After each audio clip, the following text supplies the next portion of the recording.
abazalwane bazayivalento namhlanje ufuna sikhulumeni bangcwele phansi kwesihloko esithi Abaneli themba bayahlambulula. Very easy, very simple. They that have this hope, they purify themselves. Nothing more, nothing less. Abaneli themba benza njani bangcwele? Bayahlambulula.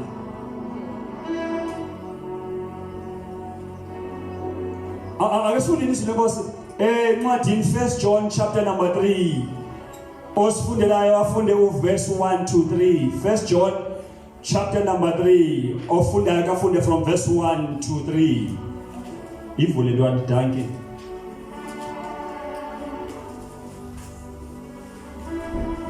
La pezeli kona kunesimanga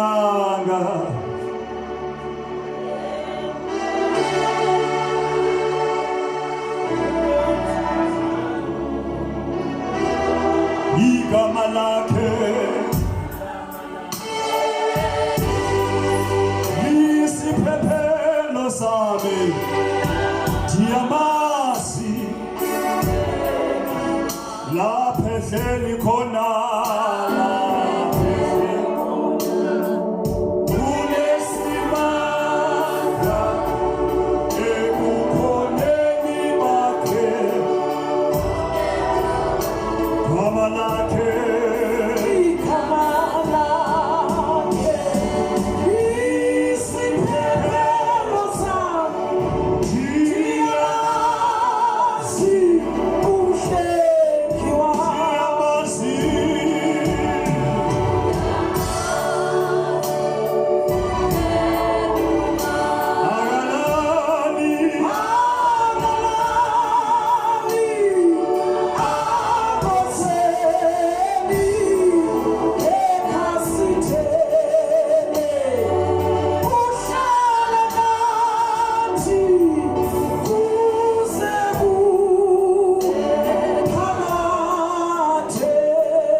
the Father has lavished on us, that we should be called the children of God, and that is what we are. The reason the world does not know us is that it did not know Him. Dear friends, now we are the children of God. And what we will be has not yet been made known. But we know that when He appears, we shall be like Him. For we shall see Him as He is. Everyone who has this hope in Him purifies himself just as He is pure. Asifundele ke Sotho Zulu. Bonani uthando olungaka asenzele lona uyise. Olulokuba sibizwe ngokuba singabantwana bakaThixo. Ngenxa yoko ihlabathi alisazi thina ngokuba lingamazanga yena. Sintantha ngokuba singabantwana bakaThixo. Akukabonakali ke into esizoba yiyo. Ke siyazi ukuba ka athe wabonakala sofana naye ngokuba siyakumbona njengoba anjalo. Bonke abanalo elithemba kuye bazenza nyulu njengoba yena enyulu. Izwi lenkosi leli bonke abangcwele bazothi amen. Amen. Labangcwele uJohn umbhali walencwadi ukhuluma nabangcwele umuva i-curtains kancinci, vula i-curtains kancinci ukuthi abangcwele he prepares abangcwele ukuba bathi look forward to a day. Ngoba there is a day, a coming day, the day of the coming of the Son of God.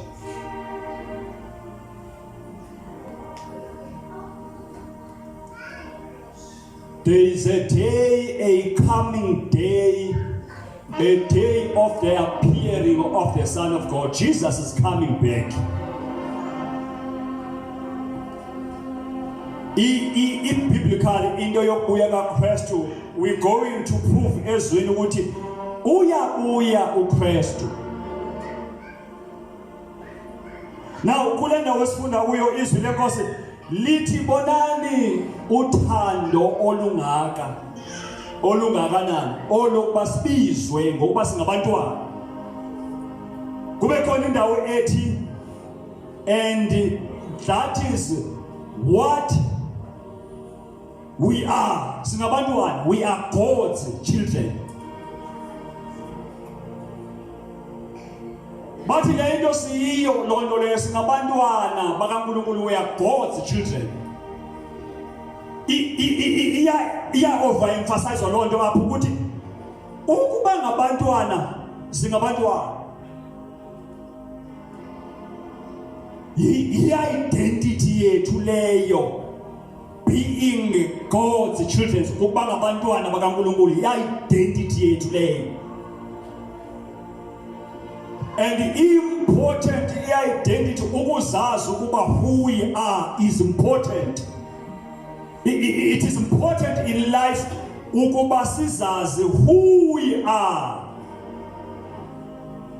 Where are we coming from? Where are we going to? Very much important that who we are. Where are we coming from? And impendulo kulento ethi who we are God's children. And we coming from God and we going to God. Oh, there is a cycle la sibuya kuThixo sivela kuThixo njengoba silapha. Kwathina aba njengoba silapha siya kuThixo la esivela khona. Lithi izwi lenkosi kwenye indawo kuba ikokwethu alikho la. Lisemazulwini lithi apho uKristu inkosi isilinde khona. Our citizenship is not here.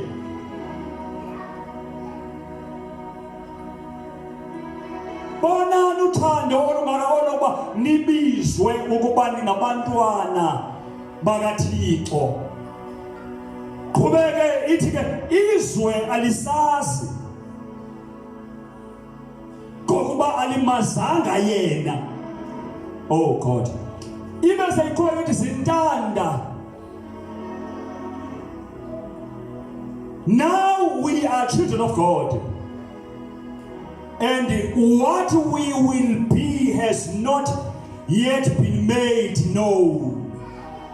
Into esizakuba yiyo ngoba kukhona ngaleyo mini into esizakuba yiyo. Ngaleyo mini yokuvela kwakhe athi ohlabelelayo uzovela emafini. Ngaleyo mini yokuvela kwakhe lithi iBhayibheli asikayazi into esiyakuba yiyo. Oh, we don't know what will be.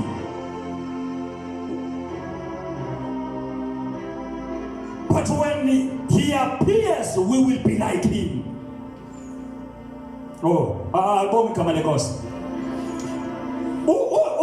Uyabuya uKristu and ukubuya kwakhe yilento eBhayibhelini ibizwa ngokuba yi-rapture.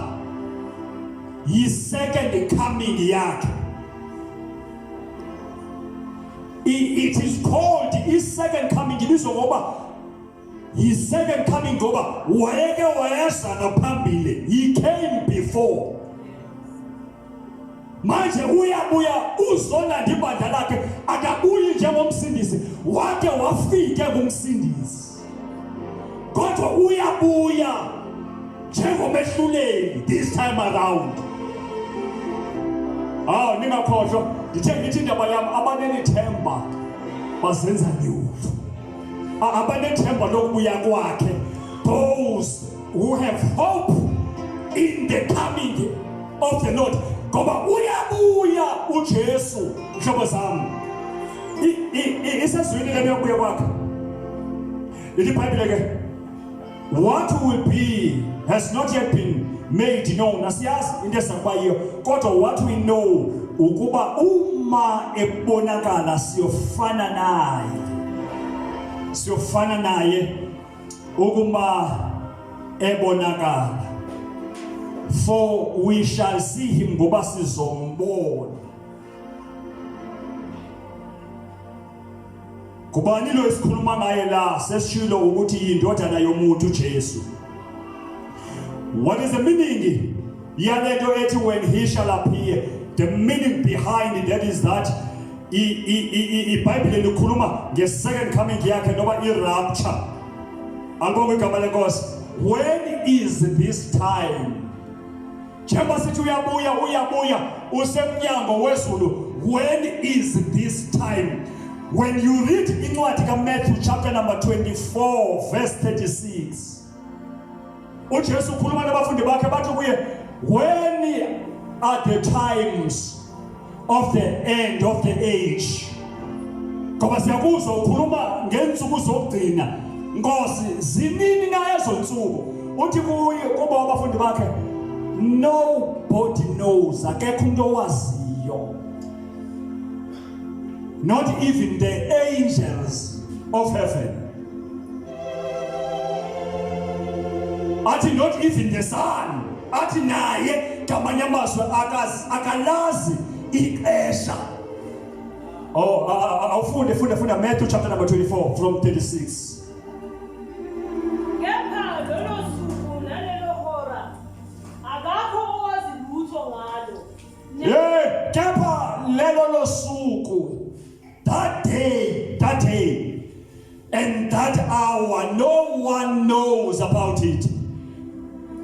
Lukhona lolo suku liyeza, kodwa akekho umuntu owazi uba lunini na olo suku. Qhubeka. Nazingelosi zasezulwini. Not even the angels of the heaven. Nandodana. Oh, come on. Uthi kuba nendodana.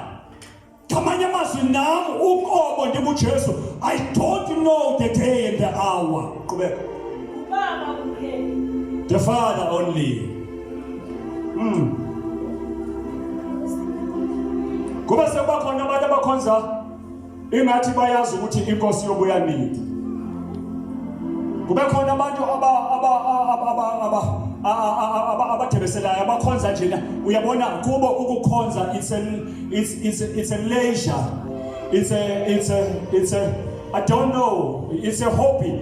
Angazi bazothi intoni kubukhonza. Kuba ukukhonza kuyafana mzukwana beyile noma bengayanga, kuyafana.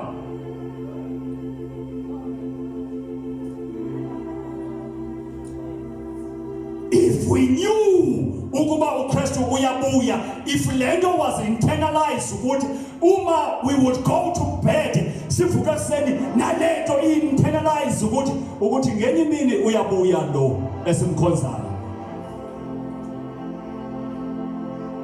Bese umkhonza sengathi siyahlala uNkulunkulu.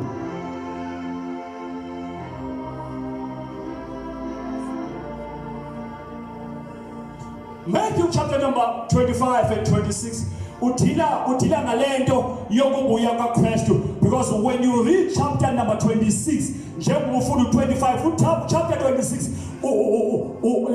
ukhombisa ubonisa ubukumkani bukaNkulunkulu nokubuya kaNkulunkulu kufanisa nezantokazi ezazilishumi elithi iBhayibhile phakathi kwazo ezinhlanu zaziziyatha.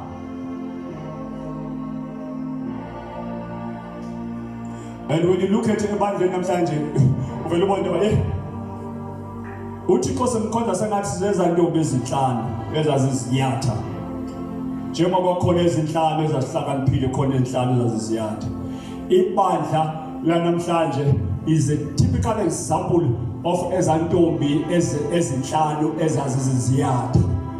Lilele linesikhathi lolala ibandla lithi phutho. Liyovuka mhlazana inkosi buya kuyobe kulate ngoba amafutha njengoba silindile uma ngaba sizovuma sizolala sithi bhusi caba ukuthi siyovuka uma seyifikile inkosi kuyobe kulate ukuvuka uma seyilapha. Ibandla bekumele livuke now.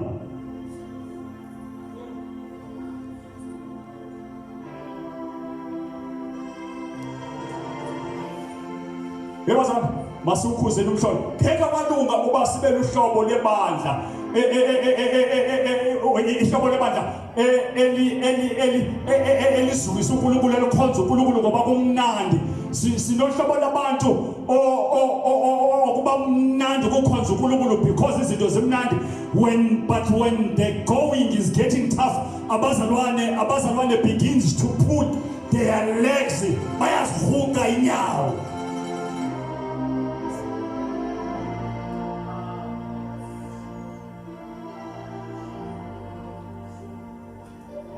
Liphi bandla elizofana nebandla loqala the first century church ngoba lalikhonza ibandla loqala. There were no gimmicks, bangekho midlalo ebandleni loqala kodwa bekhonza uThixo ngenhliziyo yonke ngobunyulo wholeheartedly ngenhliziyo ngomoya ngengqondo nangomzimba bebekhonza uNkulunkulu ababantu.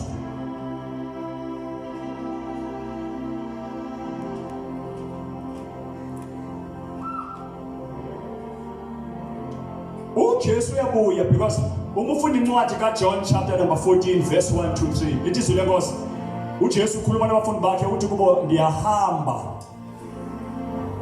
ndiyolungisela indawo. Awufunde mamiyeka John chapter 14 verse 1 to 3. He is not a man uJesu ukuba aqambamanga. What he has said it shall happen. Uma ethe uyahamba uyolungisa indawo funda mama. uJesu waphendula wathi kuye uma umuntu engithanda uyakugcina izwi lami ubaba uyakumthanda siyakuza kuye sihlale naye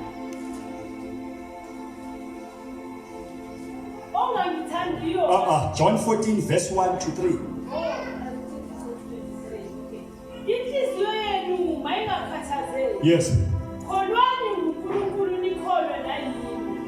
Ekhaya likababa kukhona izindlu eziningi. Yes. Uma bekungenjalo bengiya kunitshela ukuthi ngiya ukunilungisela indawo. Yes. Nanxa ngiya nginilungisela indawo ngobuye ngize nginibuyisele kimi ukuba lapho ngikhona nibe khona nani. Awuphindele phansi nanxa yenze njani? Nanxa ngiya nginilungisela indawo ngobuye ngize nginibuyisele kimi ukuba lapho ngikhona nibe khona nani. Uverse 1 noma myekho. Verse 3 kulena iBhayibheli uthi and if I go and prepare a place for you I will come back and take you to be with me that you also may be where I am.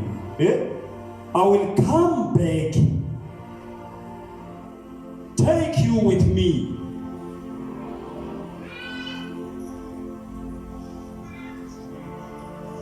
Jesus has made a promise la ukuthi coming back uzobuya azosithatha azolithatha ibandla so that ibandla may be with him.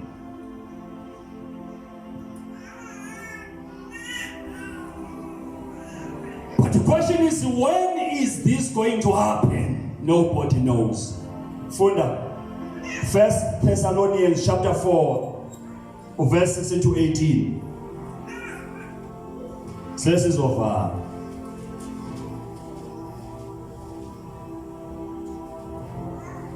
Thessalonians chapter 4 verse 18. verse 16 mamik to 18. Ngokuba inkosi uqobo iyakwehla ezulwini ngezwi lentokozo. For the Lord himself will descend from heaven, will appear, as the version zitsho, as nezithi he will descend from heaven. Yeah. Ngezwi lentokozo. Yeah. Ngephimbo lengelosi enkulu nangecilongo likaNkulunkulu. Nabafileyo kuKristu bayokuvuka kuqala. Khona thina esisekhona sisasele siyakuhlwithwa kanye nabo emafwini. Sihlangabeze inkosi emoyeni. Kanjalo ke siyakuba nayo inkosi njalo. Ngakho ke duduzanani ngalawo mazwi. Ngoba inkosi iyakuhla ezulwini.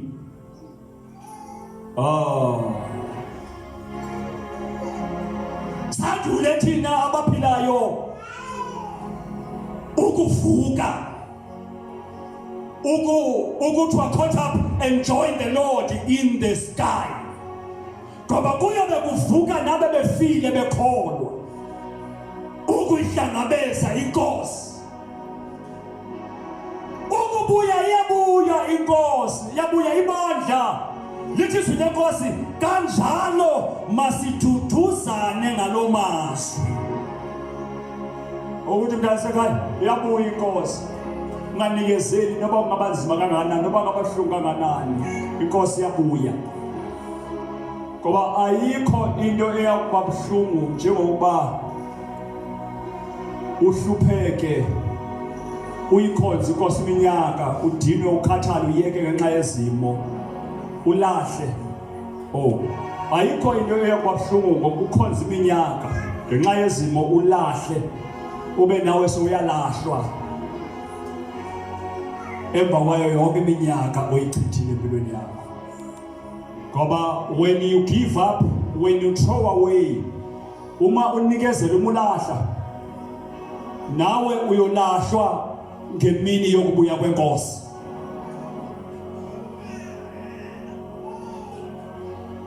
Thibhayibhile ngalo mazwi masikhuthazane, masithuthuzane ngalo mazwi.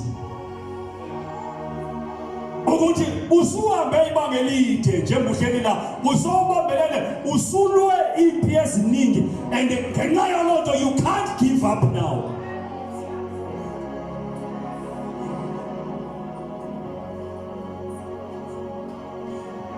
Bekumele ukuba wanikezela ngesa sikhathi izinto zazibhidlika ziphadlalaka, udeliwe uthuku ushiwa ngabantu. You can't give up now. Wanikezela ngesa sikhathi bekukubi, uhlekwa, ungena nje kudla, ungena nje ugqoka. You can't give up now. Sewufushane ngaphambili. Sewufushane ngaphambili. Asibekezele. Asiphushe. Asiphushe. Noba kungavumi ngoba kufushane ngaphambili. The breakthrough is here to happen. Safuthane ngaphambili. Keke abanye bethu banikezela emva kweminyaka engaka. Keke emva kweminyaka engaka. Isitha noba singabhilida silwe kangakanani, not emva kweminyaka engaka. Khona izinto esasinqamayo sazishiya, asilulungelanga ukuya emva anymore.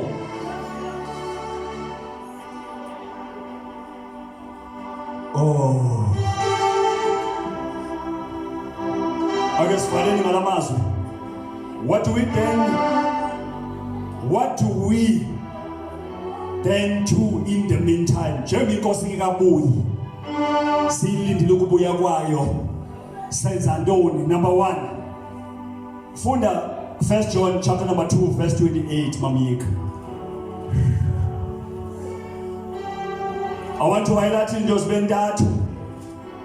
Specifically, I believe there is more to do. God will call us izinto and bephona phaka in the meantime.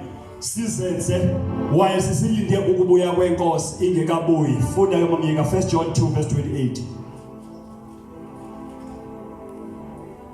Nakalokhu bantwanyana hlalani kuye ukuze nxa ebonakala.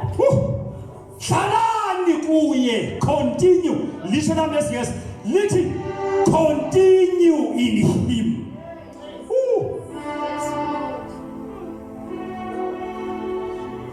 Nakalokhu bantwanyana hlalani kuye. Yeah. Ukuze nxa ebonakala. So that when he appears, so that we be confident. So that we be confident and unashamed. Singabi namahloni. Qhubekani ekuthuleni. Hlalani kuye maphona phakhe njengoba silindile. Continue in him. So that when he appears singabi namahloni. So that when he appears, kuyabonakala into yoba uma evela sizabona amahloli ngendlela esiye asathembeka ngayo. Sizoba namahloni ngendlela esiye asamkhonza ngayo. Sizoba namahloni ngendlela esiye asanyaniseka ngayo. Siyoba namahloni ngendlela uNkulunkulu esisamjwayela ngayo. Siyoba namahloni ngendlela esisahlala endlini yakhe senza amanyala ngoba namanyala ayovezwa. Siyoba namahloni ngendlela esisaziphatha ngayo endlini yakhe when he comes ngoba uthe omnye okhulumayo uthi izodlala ifilimu kuyayiwa eTollgate khona la kiwa khona kungasudlulwa khona. Yiloko izwi lenkosi lisithi Abaneli themba bayahlambulula.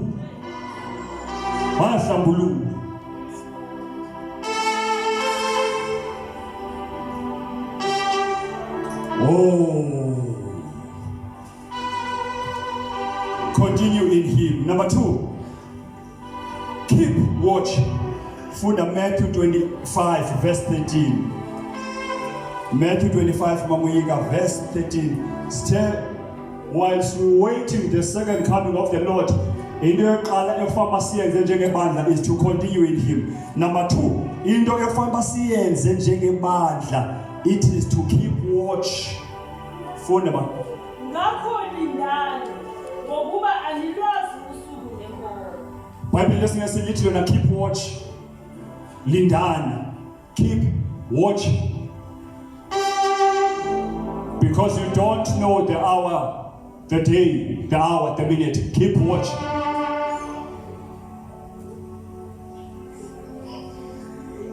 Oh.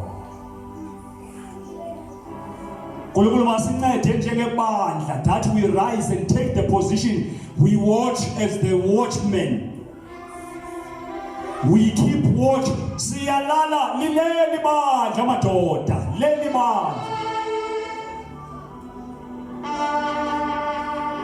Lilele ibandla bomama phu lisebuthongweni.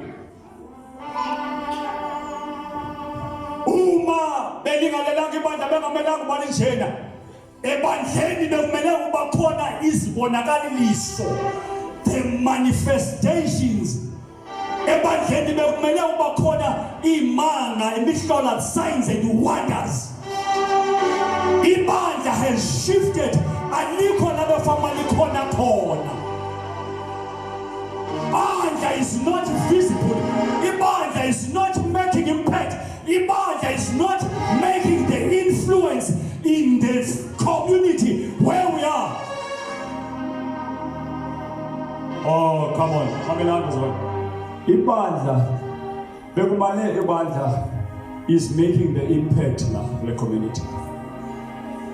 Ebandla bekufanele balenza influence la.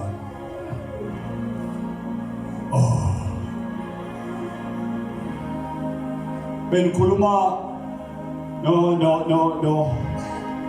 hlambulula izolo ebusuku.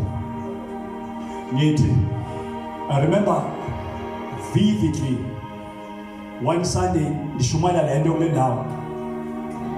Ndithi bekumele basilibandla bobo elizawenza influence kule ndawo.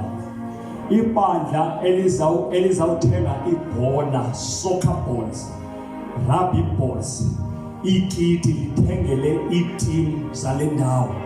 Sihambe siyobanika sithi nazi izinto.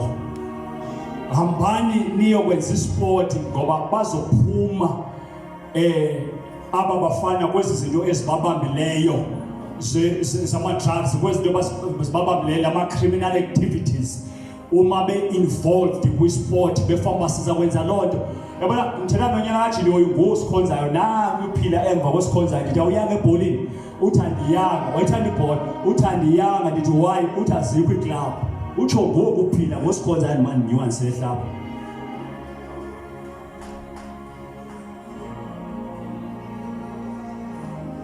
Ndithi zolo kuntombi bazawani andifuni ibandla endikhonza kulo yala andifuni lapho lapha abantu bawani bejike lapha babone le this building le building ibe i monument. Ngisho ukuthi asizanga apha ukuzobuilda i monument. Niyazi monument isithombe into nje isithombe enhle into nje esithombe esihle esingazikwenza influence la. What happened? Why silibandla ekufanele into abantu beze kulo kunokuba sibe libandla elibheke ebantwini? Kutheni silibandla elizoba yi-monument? Maningi amabandla kule Khona Park kule Eastland si-monument. No impact whatsoever in the community.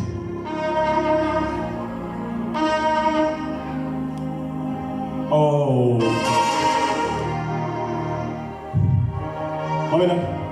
I know indaba njengoba sihleli apha sonke sine challenges zethu. I know kodwa bekuhlele enhlizweni yami ukuthi akuthiwe kunotho la oluvelile. Ibandla sisitop siliye leli bandla alaziwa nokwaziwa sikhonze nokhonza nabo. Liyovela liphethe ingqowa. Just a bag of cabbage and a bag of potatoes. Liphethe ne-onion netumalo liyovela ibandla asikhonze nokhonza nabo. Lifike lihlabelele uma liqeda lithi singabazalwane base-Assemblies of God sizwile okunivelele besithi sinishiyele lokhu.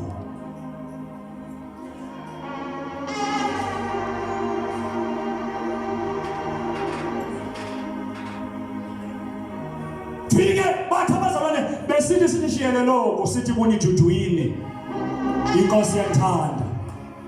Bahlabelele emveni koko kuphakama indoda ephethe izwi, kuphakame umama onezwi, afike abanike izwi lenkosi abantu babashiye ithemba lithukile babuyele emakhaya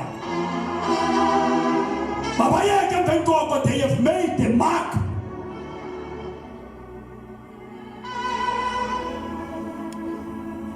I-monument yebandla bazalwane intoni i-monument? Ngani ngisizeni intoni i-monument? Bas wena siyasipitilize intoni i-monument? Yabona indawo yokugcina imbali. Nansi i-definition ye-monument emnandi. Nansi i-definition ye-monument emnandi. Yindawo nje i-monument yokugcina imbali. Nina nifuna ukwakha i-monument ePhona Park into ba nigcina imbali enga-influensa nge-community. Uma ngaba le ndawo izaba indawo yokugcina imbali, makube indawo ezawugcina imbali ye-impact, ye-influence in the community. Kuthiwe kwakhona abazalwane lana Oh God.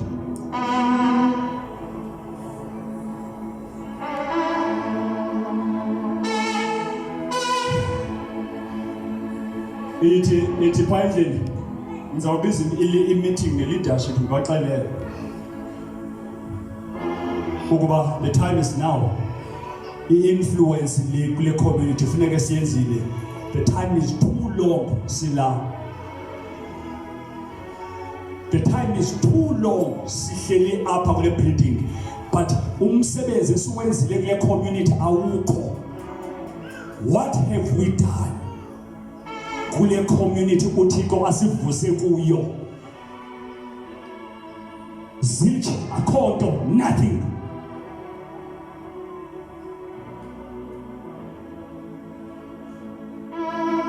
Number one, let us continue with him. Number two, let us keep watch. Number three, 1 John chapter 3 verse 1 to 3. 1 Thessalonians chapter 4 verse 7 says here.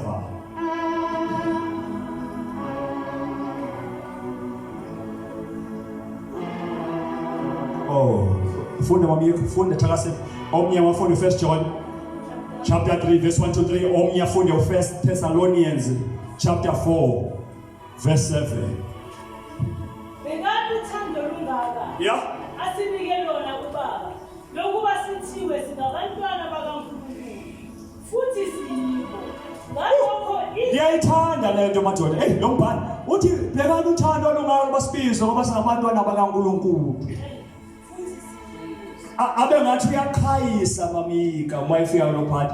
Athi futhi siyibo. Asibizwa nje ukuba singabantwana bakaNkulunkulu for fun, for the sake of ukubizwa. Asibizwa nje ukuba singabantwana bakaNkulunkulu ngoba siyenzelelelwa. Futhi siyibo njengosibona siyibo abantwana bakaNkulunkulu. What is a pity ukuthi ikhayisela nina lana sangathi akobe benikwa abantu abangayi-understand yo lento. Ndibatshele kahle ningajalanga nithi futhi siyibo nje busibona abantwana bakaNkulunkulu. Qhubeka. ngalokho izwe alisazi. Ngokuba alimazanga yena. Yes. Bathandekayo. Manje singabantwana bakaNkulunkulu. Oh. Kepha akukabonakali esiyakuba yikho. Siyazi ukuthi nxa ebonakaliswa siyakuba njengaye. Yeah. Ngokuba siyakubona njengoba enjalo. Bonke abanalo elithemba. Yeke mamika. Page of 1 Thessalonians chapter 4. Bonke abanalo elithemba. Bahlambulula.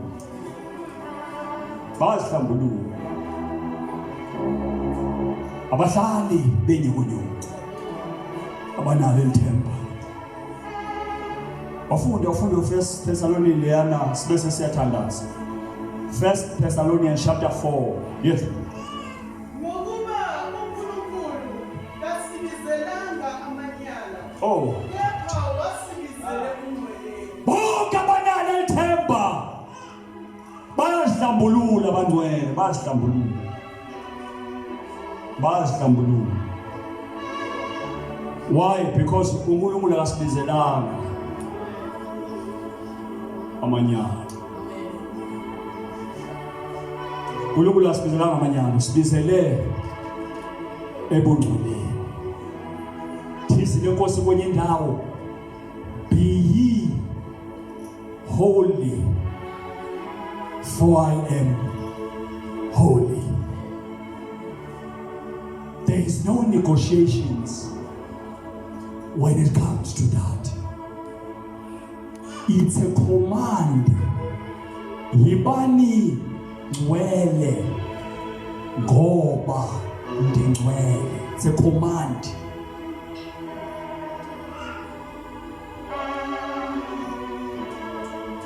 It's a command. It's not a suggestion. uNkulunkulu is not suggesting that we be holy, but it is a command. He is commanding the church that ibandla must be holy because he is holy.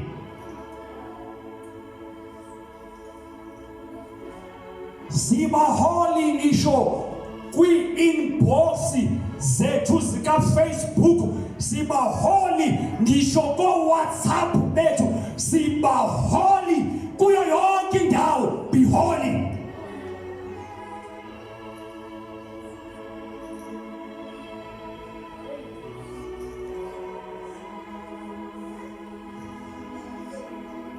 Yey. Akuflethwa. Be holy because he is holy. Ayikho nento esiyenzayo, siyafletha nje. Hello. Yeah.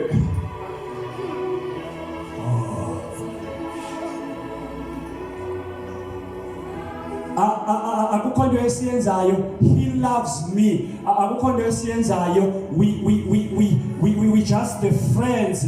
We just be holy. I am holy, says the word of the Lord. Linda isikhathi sakho.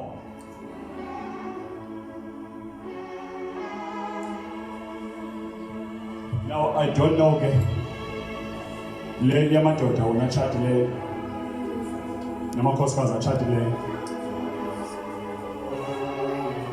aflethayo namadoda achatanga namakhosikazi angatshadanga babhizi bona bachatile kodwa banomoya, baxakekile ngumoya wofletha nabanye abantu. Lo ngumoya osuka esirobweni kaSathane.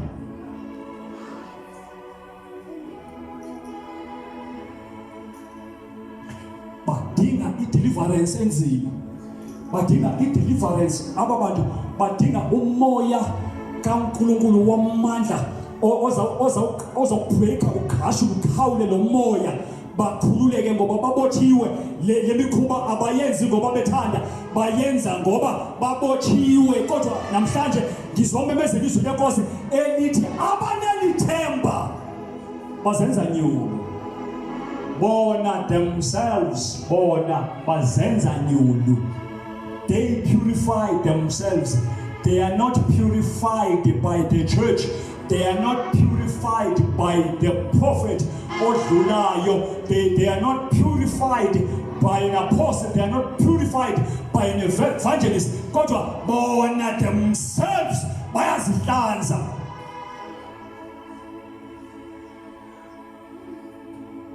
Bona themselves ashidoda yasekwafu. What?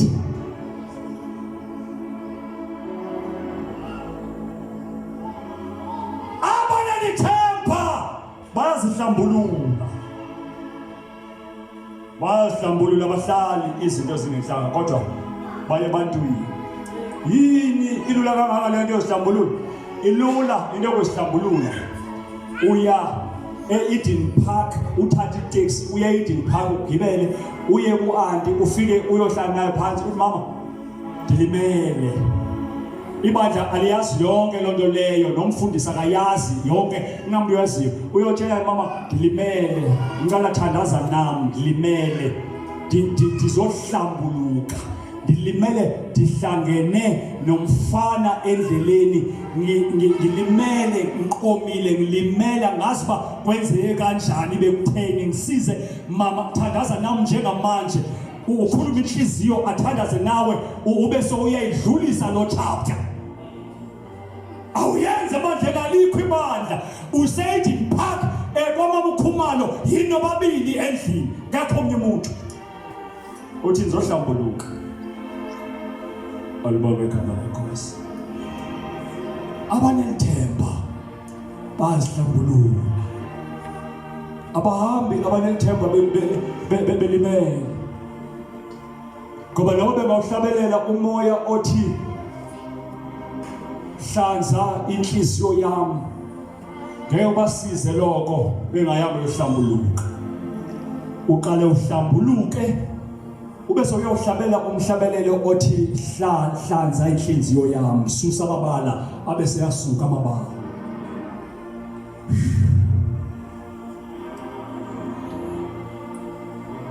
Abanelithemba bayazihlambulula. Akukho late.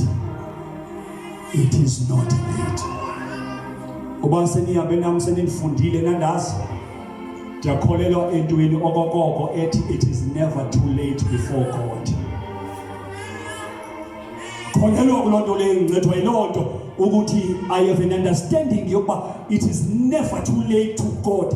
Nokuba bekwenzeke ntoni empilweni yakho namhlanje you can rise and turn back to God. You say, Lord, I sinned before you. Naphambi kwawo amazulu. Save me. Restore me. Ngizwile ngosibonye indawo uma ngabasithi asinaso isono siyazikhohlisa. Iqiniso lenze njani? Alikho kuthi. Kodwa uma sizivuma wenze njani? Uthembekile. Asimenge izinyawo uweze ngomsakhela. Thank you, Jesus.